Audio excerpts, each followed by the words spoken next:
Hola, somos el grupo 3 y hoy vamos a presentar las etapas del terrorismo en el Perú.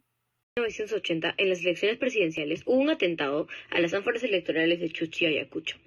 Fue liderado por Sendero Luminoso, un grupo con ideología maoísta, leninista y marxista.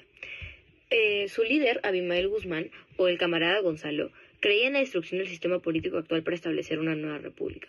Inicialmente, la élite limeña y otras partes del Perú no le tomaron importancia. Mientras pasaban los meses, el gobierno mandó a la policía y a los Inchis, un grupo contraterrorista. El problema de este último era que su estrategia estaba diseñada para vencer a grupos narcóticos en la selva, una zona menos poblada y más hostil. La estrategia de Guzmán era iniciar guerrillas físicas e ideológicas en sectores rurales del país. Acumulando resentimiento, buscaba ganar apoyo. Paralelamente, asesinaban a personas indígenas e ingresaban en las escuelas para enseñar e indoctrinar a alumnos sobre el pensamiento Gonzalo. Cuando el conflicto escaló, por ejemplo, con el ataque a la comisaría en Ayacucho en 1981 o el ataque a la embajada de Estados Unidos en 1982, el presidente tuvo que declarar el estado de emergencia, suspendiendo derechos y dándole control total al ejército. En 1982 es que el gobierno de Fernando Belaúnde Terry decide aceptar el ingreso del ejército para combatir los ataques ante la ya derrota presentada de la policía que se dio en el departamento de Ayacucho. Sin embargo, y tras la estrategia de Sendero Luminoso de batir el campo, es que la violencia escaló, es que hubo distintas tragedias. La más memorable pasó en 1983, donde se dio lamentablemente el asesinato de 8 periodistas en Uchuracay por las rondas campesinas al ser confundidos como terroristas, ocasionando la destrucción temporal del pueblo. La estrategia Sendero en ese entonces era efectiva, no contaban con campamentos, instalaciones ni uniformes, que hacía que sea muy fácil volar el manal de guerrilla que en ese entonces sería el Estado. Hubo matanzas, como 69 personas muertas en Lucuramarca. Hubo desapariciones de alcaldes que hacía que sus esposas asuman el mando. Muchos jóvenes también fueron reclutados a la fuerza y desaparecieron, lo que llevó a la aparición de símbolos de lucha como Mamá Angélica, y sobre todo hubo un ataque coche bomba como hacia la sede de Acción Popular. Acá las Fuerzas Armadas tomaron un rol muy importante, ya que ante el desconocimiento del enemigo al que se tenían que enfrentar, incentivaba que estas mismas opten por una mentalidad racista, discriminatoria, donde estigmatizaban a casi toda la población campesina como los enemigos. Al final ponía esta misma al que se supone que debía ayudar entre dos fuegos. No solo la población campesina tenía que preocuparse por el Sendero Luminoso y los ataques, sino de los mismos abusos que no tenía el remordimiento de cometer el ejército, que en un principio venía del Estado que lo debía ayudar. Es por eso que al final, finalizando el conflicto, las Fuerzas Armadas tomaron un 37% de responsabilidad de todas las víctimas totales. Con nuevos ataques en 1985, tanto en Junín, Puno como Valle Guayaba, entra a la presidencia Alan García. Él entra en un tiempo de crisis económica y social, con una inflación que seguía creciendo y un descontento grande social, especialmente en las zonas rurales, donde ya llevaban gran tiempo siendo afectados por los ataques de los grupos armados. Para este punto, las agresiones de Sendero Luminoso ya no se encontraban únicamente en Ayacucho, sino que se habían extendido a zonas urbanas, como Lima, Huancayo, Tarma, entre otros. En 1986 hubo rebeliones en los penales del Lurigancho, El Frontón y Santa Bárbara, donde terminaron mandando a las Fuerzas Armadas a controlar la situación de Sendero Luminoso en las cárceles. Se termina provocando un escenario de guerra y matanza.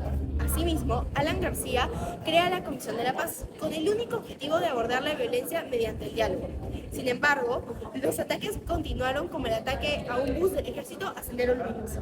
A consecuencia de esto se implementó la PNP, que es la creación de un grupo especializado de inteligencia, fortaleciendo a la policía frente a los grupos terroristas. En adición, el Estado decidió apoyar las rondas campesinas, entregándoles armas a comuneros en el Comité de Autodefensa. Si bien esto ayudó a muchas comunidades a protegerse, a resistir Sendero Luminoso, de igual manera provocó enfrentamientos internos. Finalmente, en 1989 hubo una marcha de la paz, como esfuerzo simbólico para pedir terminar con el conflicto. La crisis extrema del Perú ocurrió entre los años de 1989 hasta el año 1992. La crisis extrema se refiere al peor momento del conflicto armado interno que sucedió en el Perú durante los años 1980 y el año 2000.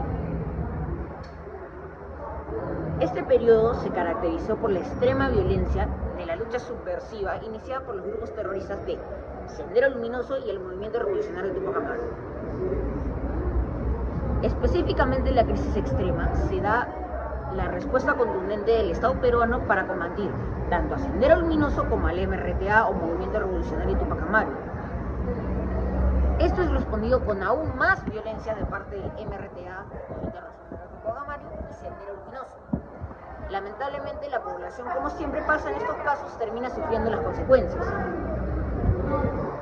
En mi opinión, el grupo o personaje más importante de este triste periodo es lamentablemente el MRTA. Esto es debido al daño y al impacto que causó al país en ese periodo. El MRTA, mejor conocido como Movimiento Revolucionario Tupac Amaru, es un grupo terrorista que hacía cualquier cosa con tal de lograr su cometido. La crisis extrema vio la introducción de terribles sucesos como la creación de los coches bomba y el lamentable ataque al Canal 2, el cual marcó un antes y un después en lo que a libre expresión se refiere. La crisis extrema finalizó gracias al declive de las acciones subversivas y posteriormente con la icónica Operación Chavín de Huanta. En 1992, el presidente Fujimori tomó la decisión de entregarle armas a campesinos en las zonas más violentadas, lo cual hizo que ellos mismos se puedan defender y expulsaran a Sendero Luminoso de la Sierra. Además, las Fuerzas Armadas ya estaban desarrollando estrategias más eficientes para controlar los ataques. No obstante, esto no significa que las tragedias cesaban. De hecho, en 1992, un coche bomba explotó en Tarata, Miraflores, matando a 25 personas.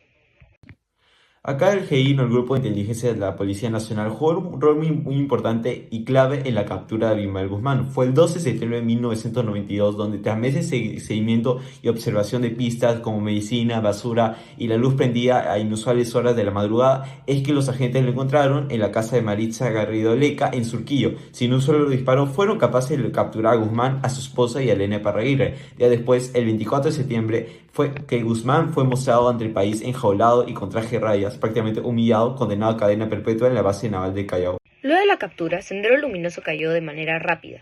Sin embargo, durante esta decadencia ocurrió la situación de 800 rehenes en la residencia del embajador de Japón en 1996 por el MRTA. Luego fueron liberados progresivamente hasta que solo quedaron 75, que fueron rescatados durante la legendaria Operación de Chavín de Huántar.